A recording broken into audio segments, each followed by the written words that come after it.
সুপ্রিয় দর্শক শ্রোতা মণ্ডলী, আসসালামু আলাইকুম। আশা করি সকলেই খুবই ভালো আছেন। দর্শক শ্রোতা, ইতিমধ্যে আপনারা ছোট্ট একটা ভিডিও ক্লিপের অংশ দেখতে পাচ্ছেন, যে ভিডিওটা নিয়ে আজকে কথা বলবো এবং আজকের বিষয় আপনাদের মাঝে শেয়ার করা উচিত, যে কারণে আজকের ভিডিওটা তৈরি করা। দর্শক শ্রোতা মণ্ডলী, আমাদের সমাজে যদি কোনো একটা ঘটনা ঘটে, সেই ঘটনাকে কেন্দ্র করে আমরা কথা বলি, অনেকেই আছে কথা বলে।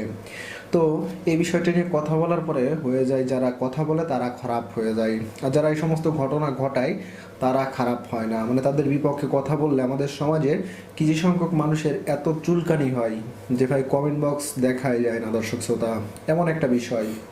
দর্শক শ্রোতা মণ্ডলী, যাই হোক, এখন অপরাধ করলে প্রতিবাদ করতে হবে। সেটা আপনি করেন বা আরেকজন করে, যদি কেউ প্রতিবাদ করে তাকে যদি উৎসাহিত দিতে না পারেন, দয়া করে তাকে উল্টোপাল্টা কিছু বলবেন না। দর্শক শ্রোতা মণ্ডলী, যাই হোক, আজকে একটা ভিডিও ক্লিপ আপনাদের মাঝে শেয়ার করবো। ইতিমধ্যে আপনারা দেখতে পাচ্ছেন ভিডিওটা, যে একটা রেস্টুরেন্টে মূলত মানুষ খাওয়ার জন্য যায়, অনেকে আছে একটু গল্প করার জন্য যায়, আড্ডা দেওয়ার জন্য যায়, মূলত খাওয়ার জন্যই কিন্তু রেস্টুরেন্টগুলো তৈরি করা হয়।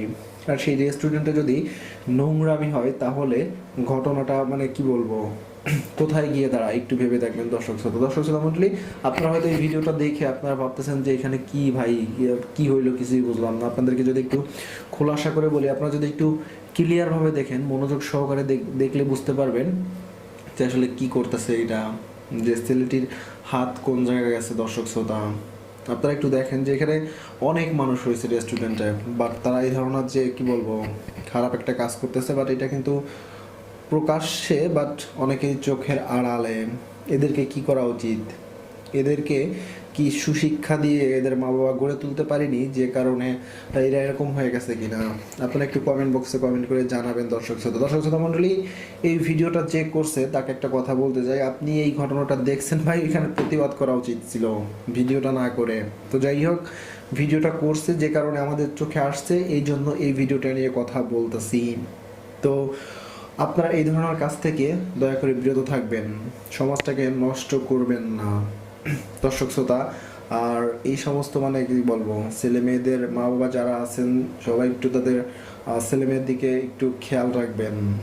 দেখেন, আজকে এই যে যে ছেলে আর মেয়ে এই দুইজনে মোটামুটি ভাইরাল হয়ে গেছে, কালকে যে আপনার ছেলে মেয়ে ভাইরাল হবে না, এটার কিন্তু কোনো কি বলবো যে নিশ্চয়তা নেই। এই জন্য অবশ্যই এখন থেকে সতর্ক হয়ে যান আর নিজের ছেলে মেয়েদের দিকে একটু খেয়াল রাখুন। এটাই এই কথাগুলো বলার জন্যই কিন্তু ভিডিওটা তৈরি করা। এখন অনেকেই আছে যে আসলে কমেন্ট বক্সে গালাগালি করবেন, আসলে তাদের উদ্দেশ্য বলার কিছু নাই, তারা গালাগালি করুক, কোনো সমস্যা নাই। কিন্তু অন্তত এই ভিডিওটা দেখার পরে আমি শিওর যে 100 জন মানুষ দেখলে 10 জন, 20 জন, 50 জন মানুষ যদি সতর্ক হয়, এটাই যথেষ্ট। দর্শক শ্রোতা, যাই হোক, আসলে বা আর কোনো কথা বাড়াতে চাই না এই ভিডিওটা সম্পর্কে। ভিডিওটা অনেক বড় হয়ে গেছে। যদি আমাদের ভিডিওগুলো আপনাদের ভালো লাগে, অবশ্যই ভিডিওতে লাইক করবেন এবং আমাদের চ্যানেলটি সাবস্ক্রাইব করে রাখতে পারেন, পরবর্তী ভিডিওর আপনি যাতে করে আপনারা কোনোভাবে মিস না করে ফেলেন। দর্শক শ্রোতা, যদি কোনো কথায় ভুল হয়ে থাকে ভিডিওতে, আমি আন্তরিকভাবে দুঃখিত। এটাই হচ্ছে বলার ছিল। আজকের ভিডিওটা এই পর্যন্ত। কি দেখা হবে আপনাদের সঙ্গে আবারও পরবর্তী ভিডিওতে। সেই পর্যন্ত সবাই দোয়া করবেন যাতে আমি সুস্থ থাকি এবং আপনারা সকলেই সুস্থ থাকেন, দোয়া করি। আল্লাহ হাফেজ।